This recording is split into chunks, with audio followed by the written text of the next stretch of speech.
Hello, I'm Ryan Kitakar, an incoming freshman at Mission San Jose High School for the 2021 to 2022 school year in Fremont, California. This is my second robot design tutorial using the new Spike Prime technology. As you can see, I have added two large wheels to increase the speed of this robot.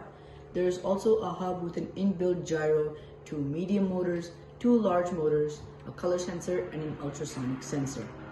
For the wiring, I have placed these plates on the side and on the back, also on the base of the robot, so that the wires stay together within the structure of the robot.